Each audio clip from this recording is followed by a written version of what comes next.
Quisha Brown, and I want to welcome you all to this introduction and kind of first time being seen overview of how you can use Salesforce to report social outcomes and to do a better job at that. And so for those of you that are not familiar with me, I am the author of Racial Equity Lens Logic Model and Theory of Change. And I am also the developer of what is called the Progressive Outcome Scale Logic Model. And that is termed short for POS Logic Model. So you might hear me refer to it as the POS Logic Model. A little bit of background about me. So I have worked for over 17 years in the nonprofit area in the city of Detroit with various nonprofits. I've had the pleasure of working in education and workforce development, in social work and mental health. And so my most previous full-time position and long-term position was with Black family development in the city of Detroit. And I've worked for about 3 years there. And really everything that you're going to see today as in regards to the Progressive Outcome Scale Logic Model really started at Black family development. My love for logic models started there. I am very appreciative to the mentoring by Alice G. Thompson and Kenna Stevens and their support in helping me to develop my skills enough to be able to take it this far. So fast forward to today, and I am now training on this model, on the POS Logic Model, at a national level with the National Community Reinvestment Coalition based out of Washington, D.C. And so I do several trainings, at least 3 to 4 times a year. I have additional trainings coming up within the next year. My work has taken me to a lot of different places and introduced me to a lot of different people. And I am so thrilled and happy to have ran into and been connected with Betre, Kenna, whom you'll hear from a little later today, or not a little later, this is only an hour, so shortly. You'll hear from him shortly, and he will be able to answer any technical questions that you have around the database that you'll be looking at today. And so he is very talented. He's talented. He is a seasoned Salesforce CRM certified specialist. And he is, I'm telling you, extremely talented. When you see this database, he built this. I came to him and, I showed him the Progressive Outcome Scale Logic Model. We went through it and he just got it together just like that. I think it was like within a day or two. He had a model or a demo for me to look at. And so I was really, really excited about that, because that is what was really truly missing from the work that I was doing with developing this whole process of how to better collect data to demonstrate your outcomes. The whole process and everything is great, but what I was missing was a system to be able to let nonprofits know about where they can use it and align it to this progressive outcome scale model and be able to collect data that is directly focused on the work that they're doing with people and helping to address the underlying root issues and challenges that they're seeing in the community. So we're going to talk a little bit more about that. And if you are not familiar with the Progressive Outcome Scale Logic Model, I will give a brief overview of that. However, for more details of how you develop it and the process that goes into it, that is covered in the practical step-by-step guidebook that I developed called the Racial Equity Lens Logic Model and Theory of Change. And so what I'd like to do before we really jump right into it, I wanted to give, just have a quick poll question. Let me see if my poll question is still here. Yep, great. So you should see a question pop up on your screen. If you can just answer that. And the question is, how easy do you find it to use Salesforce to demonstrate outcomes? And if you don't use Salesforce or have not used it, feel free to choose the last answer.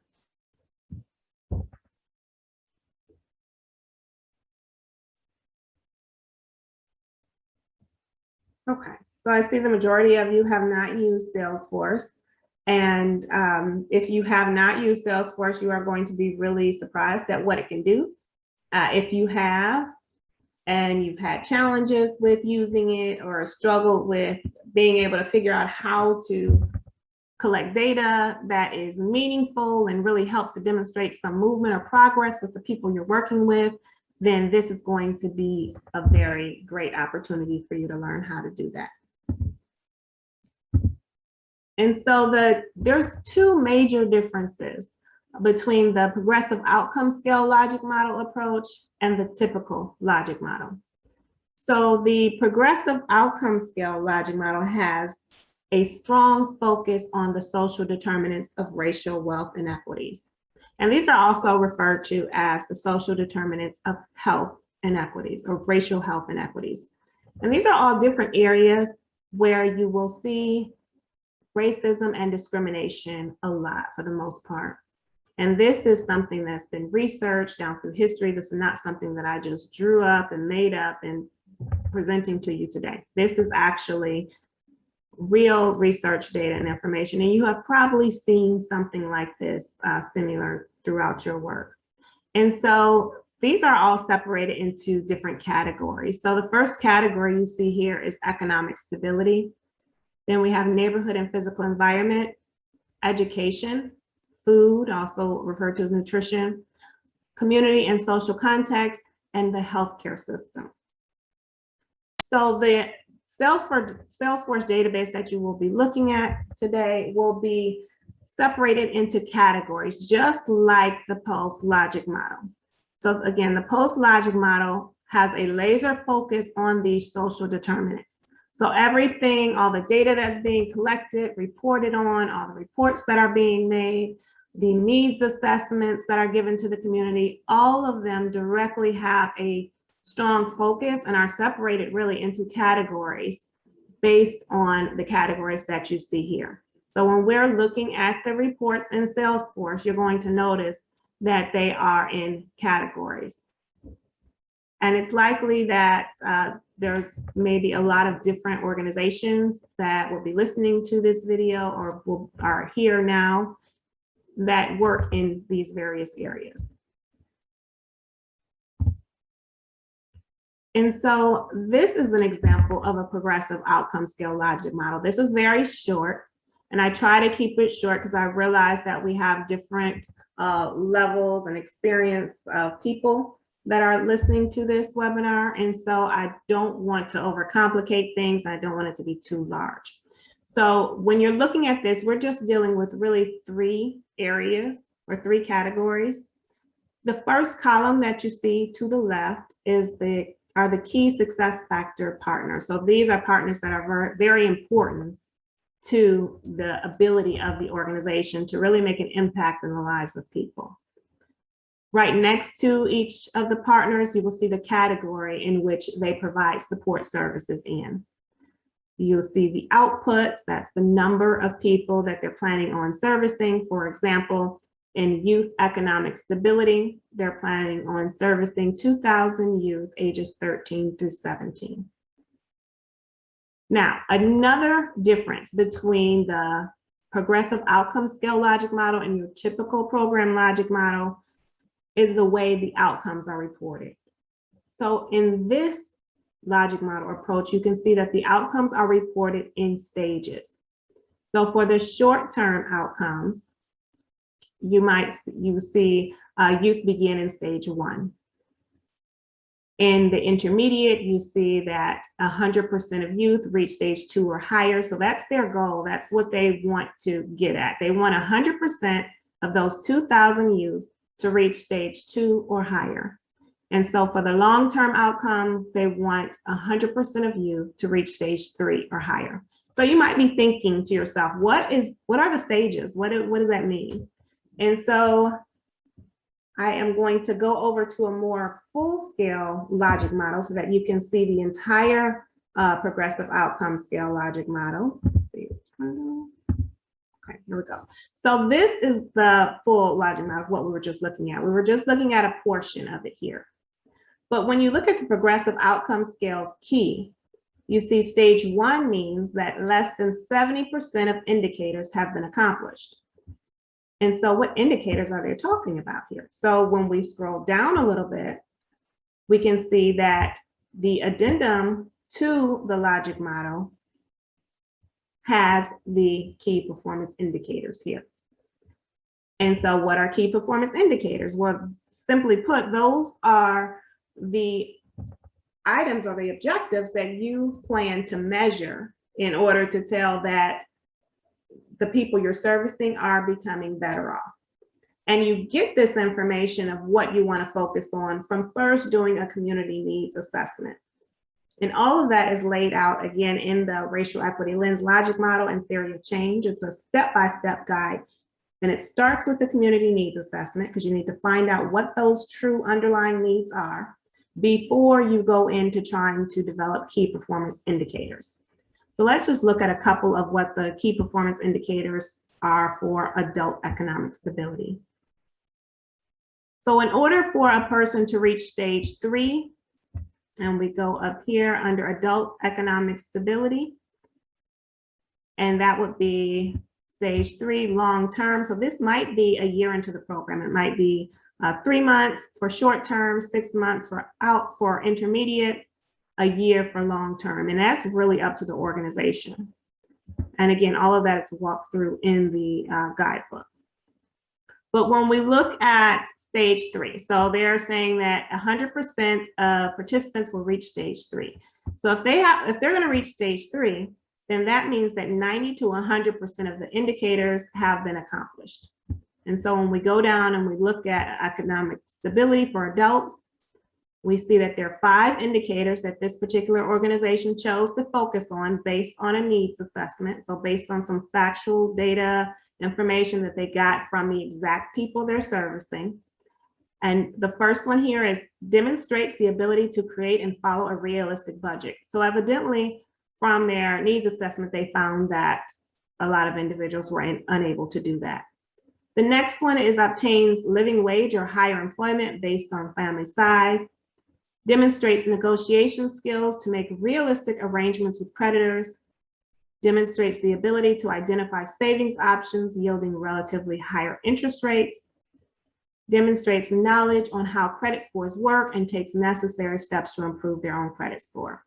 And you'll notice that the word demonstrate is used a lot because it's more about just understanding how to do something or saying that they understand something by just giving them a survey and asking on a scale of 1 to 10, how much do you think your understanding has increased? That type of question is way too general. They need to be able to demonstrate it and really show that they were able to do it. And so those are some things that I go over in the logic model trainings that I do, but I really just wanted to give you just a brief overview of it so you can see what it is you'll be looking at when we get into the Salesforce database. And so that's what we're about to go to now. But first on here, does anyone have any questions based on this before we move into the actual Salesforce database and start looking at some reports based on this model? And you can just come off of mute because the chat function, I don't believe is working now. So if you have a question, feel free to come off mute. Okay. All right. And so if not, then we will move on to the actual Salesforce database.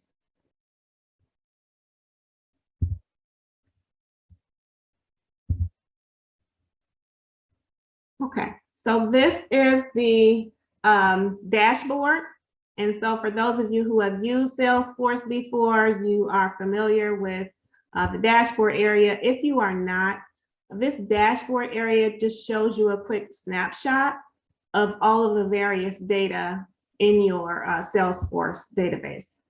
And so this is really customizable. And again, Mr. Betre, Kenna developed this, and he did a really awesome job.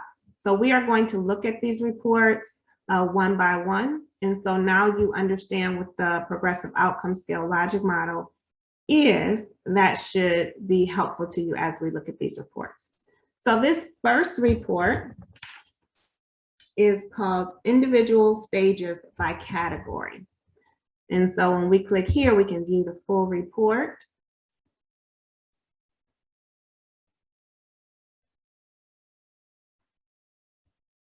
And so at the top, you just see a brief record count.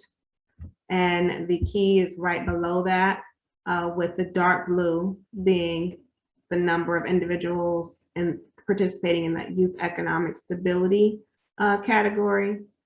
Neighborhood and physical environment, that's also known as the housing category. You'll see that over, where is that? Yeah, over here. No, that's adult economic stability. I'm sorry, it's a little darker blue. So adult economic stability is over here, and then down below would be the neighborhood and physical environment. And then when we scroll down a little more, now we can see each individual person and the stage that they are currently at. So when we look through this report, we can see our first area here, adult economic stability. And we see the people here that are at stage 3, stage 1, some are at stage 2. Now, when we click on, let's click on one of these people, and let's say Bertha Boxer. She's in the neighborhood and physical environment category here at stage 1. And so let's say we wanted to update her. And she has, now her statuses have changed. And also the KPI status. So the KPI status goes by 1, 2, and 3 in this particular database. 1 is for not achieved. So they have not achieved that KPI as of yet. 2, and we don't see 2 here, is for in progress. So if the KPI is currently in progress, say she's currently in a particular program or workshop that is supposed to help her with something, then it would be in progress. And then 3 is for achieved. And so let's say we wanted to update Bertha Boxer's record in, what was that? Economic stability? No, neighborhood and physical environment. So let's say we wanted to update her record. So we would come over here and we would go to neighborhood. And you see up here, we're looking at Miss Bertha Boxer, but we would go to neighborhood and physical environment. We'll click next. And so it's just letting us know that she's already a participant in neighborhood and physical environment. And so do we want to find another program or update her existing record? So we want to update her existing record because now she has really accomplished all of her KPIs. So for this first KPI, Bertha she now does understand the implications of home refinancing, both the pros and cons. So we will change that to a 3 because now she has definitely accomplished that. Understands home equity and how it's acquired and used and grows over time. That would be a 3 as well. Now let's say we forgot what goes here and we enter a 4 or a number that doesn't belong, then we get an automatic error because the value is not a valid one. And so we want to make sure we're putting in the corresponding number, which is 3, because she's achieved all of these now. And so we will keep, and it's been successfully completed. And so we refresh.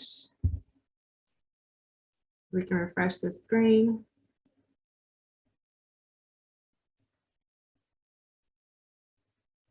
Let's go back to the report and see under neighborhood and physical environment for Bertha Boxer. And so now we see for Bertha Boxer, she is at stage 3 for that particular category, because now she has achieved all of the KPIs within that category. And so when we go back to the reports, we have a few other reports that I want to definitely be able to show you, and then we're going to open it up for question and answers for myself and Mr. Betre, Kenna. Okay, so this next report over here, so each one of these blocks are separate reports. And let me scroll down a little bit. So this next report is individual participant progress. And so we'll click on that to open it up. And if you are using a cell phone or something, you might need to maximize it, make it a little bigger so that you can see. Okay, so at the top, we are actually looking at here the percentages of individuals not achieved, in progress, or achieved. So this is actually the graph that shows us this for each one of the categories that we selected or that we have in our database. Now, based on the organization that you are working with or the type of business you're doing, if you're working with youth or with families, your categories might be a little different, but hopefully you can see how this can work with just about any type of program or work that you might be doing, because more than likely it does fall within somewhere within the social determinants. And so when we scroll down in this particular report, we can see by KPI now. So this is the campaign or the actual category, adult economic stability. Right across from it, you see the KPI. And then you see it broken down by not achieved, in progress, and achieved for each one of the individuals. And when you scroll down a little further, we can see the next KPI and the same thing. Not achieved, just one person has not achieved. In progress, there are 2 that are in progress with this particular KPI, which demonstrates the ability to create and follow a realistic budget. And then we have 7 people who have achieved. Now we scroll down a little further and it goes on and on. And so we will look at the next report. And you notice I keep going back to home to take me back to the actual dashboard. And the next report we have down here is the percent of individual participants based on gender. So you can really customize these reports and the data that you're looking at by any type of demographic data that you have. And in a moment, I'm going to show you how easy it is as well for demographic data to be put right into the database based on a community needs assessment form that you can create in Salesforce. So that is a real plus too. But here, percent of individual participant based on gender. So when we scroll down here, we can see the male and female count here.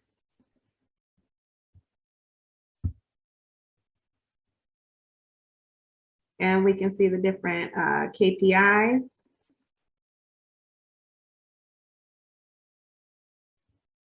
On this particular report.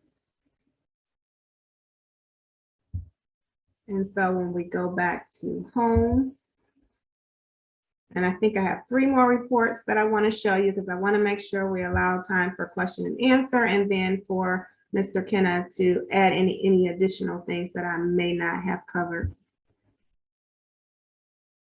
Okay, so this is the next report, percent of individuals at each stage. So when I click on this one,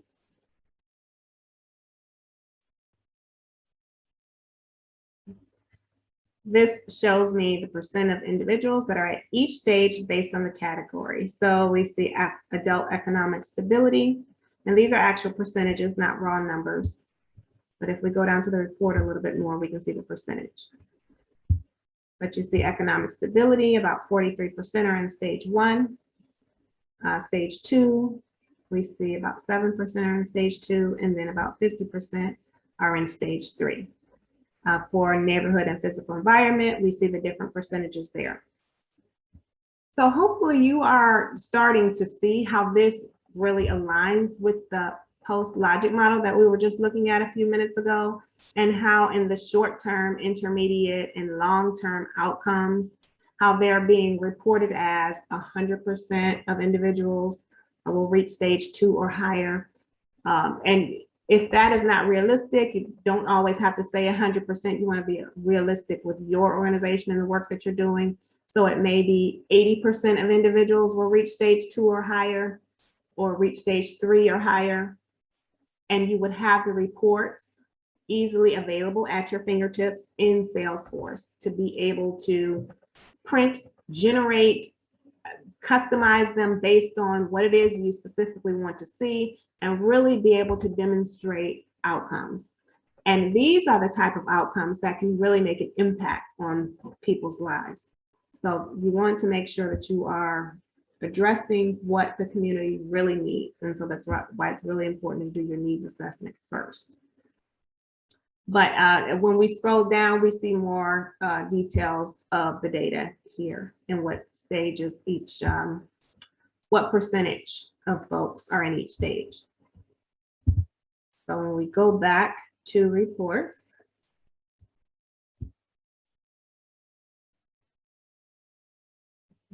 that one last, okay, we will look at the overall KPI progress by family size. And then we have one more to look at, and then I'm going to take you over to the contact form or the needs assessment form that you can use. So this is the overall KPIs progress by family size. So if you recall, one of the indicators had said something about increase their income based on their family size. So there are many different reasons you might want to pull a report based on any specific piece of demographic data. Now, when we look at this and we go over to the left, we can see it says just me. That's a single person and their family. So that evidently was one of the choices on the needs assessment or the intake form that these individuals completed. And so for just me, this is the results on what they have achieved, what KPIs they have achieved, which ones are in progress, and which ones have not yet been achieved. And so when we go down a little further, we see the family size of 4 to 6. And when we go down a little further, we see a family size of 6 or more.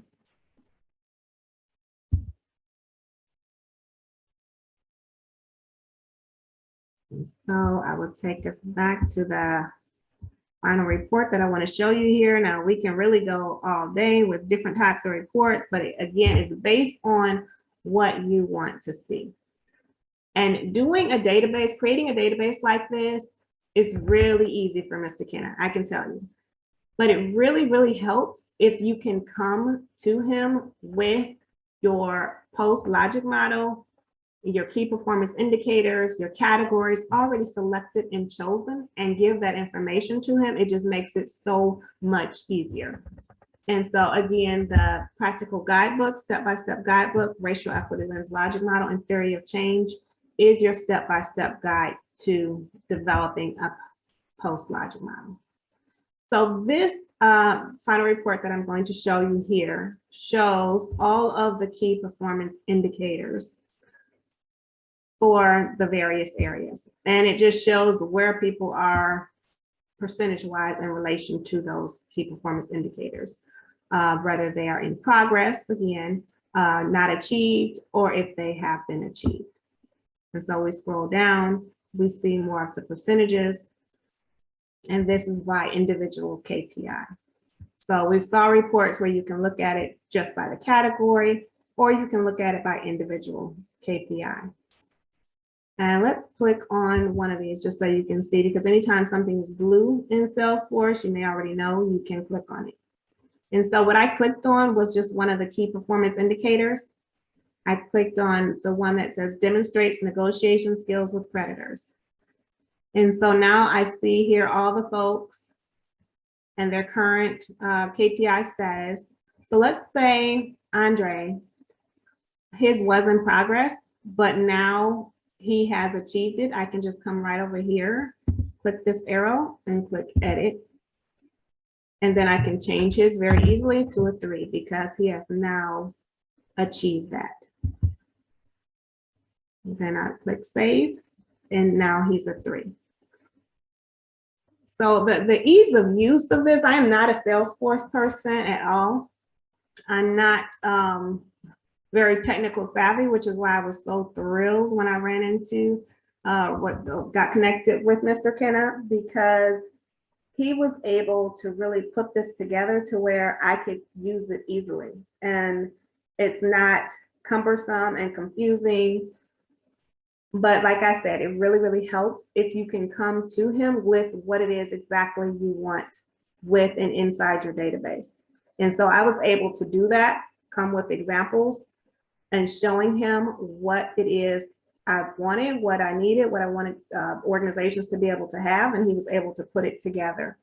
And so if you can come to him with your key performance indicators already in hand, then that would be very, very helpful. Now I promised you I would show you the form. So this is a form that Mr. Kenna also created. And this is similar to what some organizations might call an intake form, or it could be used as a community needs assessment. A lot of people will create Google Forms or use SurveyMonkey or things like that to collect general information or community needs assessment data. But if you use something like this, because this is connected to Salesforce, so this data goes right into Salesforce. And so at the top, you can see it's really general data information that's being collected, but then it's kind of broken down by, again, those social determinant categories. Economic stability, we have some questions under there. And neighborhood and physical environment, there's some questions under there. Education, this information is just sharing that there's the best way to assess someone's education is to give them like a skills test, whether it's work keys or some other type of skills test to assess their basic reading, writing, and math skills. We have some general questions on the food and nutrition, community and social context, and healthcare. And so you see there's a lot of different things that you can do with Salesforce. And by actually putting your needs assessment into this format or your intake into this format, it really helps to establish some baseline data and information before you really start giving or assigning KPIs to individuals, so that you know if a person is great at creating a budget and can do all of that and they're good with that part, then they automatically start off at a stage 3. They automatically start off with a 3 achieved coming into your program. And so those are things that will really be helpful and beneficial when filling out a form like this. And also in the practical step-by-step guide, Racial Equity Lens and Theory of Change, there's a full sample community needs assessment with several questions in there that can be used by organizations. And there's a lot of, it's really very self-explanatory where any organization can do this POS Logic model and create one and create the indicators and everything on their own, because use of the guidebook is so simplistic. I think it's around 48 to 50 pages. So it's not very long, it's not very drawn out, but it is something to be able to help organizations better express what they're looking for in their Salesforce database. If you are going to hire a Salesforce person, it's very challenging to that Salesforce developer and even to you when you're not sure exactly what you're looking for in that database. And so it's very helpful, again, I can't stress it enough, if you come with information about what it is you're looking for. And so I am coming on video so you can feel like you're talking to a real person, because you are definitely talking to a real person. And so I am Quisha Brown, and Mr. Kenna is also here. So if there is anything that I left out, Mr. Kenna, if you could please, I'll stop sharing my screen and you can maybe touch on that while others think of their questions, and then we will take questions. Thank you, Quisha. My name is Betre. Let me share my screen and let me hold on.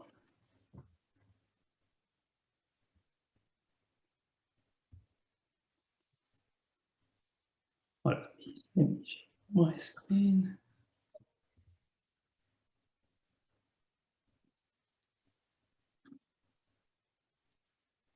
Okay.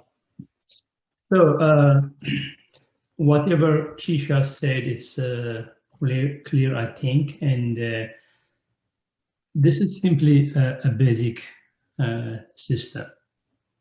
What I got from Quisha. So we can create more sophisticated than this one based on your KPIs and your system. So let me show you what we did here. Also, you can see here. Do you see my screen, Quisha? Yes. Okay, good. So this is, it has all campaign, all categories. But if you would like to know a specific category, for example, use economic stability, so you can simply choose that one and the system automatically refresh it to get only that category, and you can see it refresh by itself. This is very useful, and you don't need to go through to the report and see each individual category. And the only time you go to the detailed report is to see who is involving in that program, to see the details. But everything you need is here. You can change again to added economic stability. You can see it will refresh by itself. So the nice thing with this type of system is either you can subscribe to this dashboard, and whenever the new data come to the system, it will send you an email and alerts, and you will see the real-time data. And also, if you would like to download the file and to send to someone, just download as a picture, and you can see here, and you can send this to attach to your email. The other thing we can do is, if you have, for example, someone would like to participate in the program, so, and you are on the phone, or you can just type the email, for example, at gmail.com, that's his email address. So the system will say, okay, this person is not in the system, please, type his name, enter his full information. Okay. Example.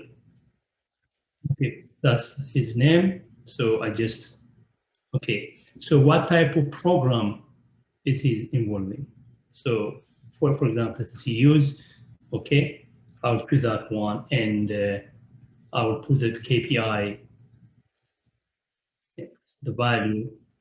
So once it is finished, you see automatically the dashboard will be refreshed. So finish, the dashboard will be refreshed, and the person, we're going to see it here. If I go to the use, the number increases. It was 13, now it is 14. So it's increasing. So the system is refreshed by itself automatically, and it will be the same thing if you take the intake form online, and that contact comes through here. You see them here. So that's the only thing I want to add. Otherwise, all the thing you saw today is simply very simple system. We can make it so complicated, if you want, but we're going to see the data 360 degrees. That's why we need such type of system. So that's what I have, and I pass to you. If you have any questions, I'm happy to answer any question you may have. All right. Thank you. Thank you. All right. So do we have any questions? And let me bring up our contact information if you think of questions at a later time. Share.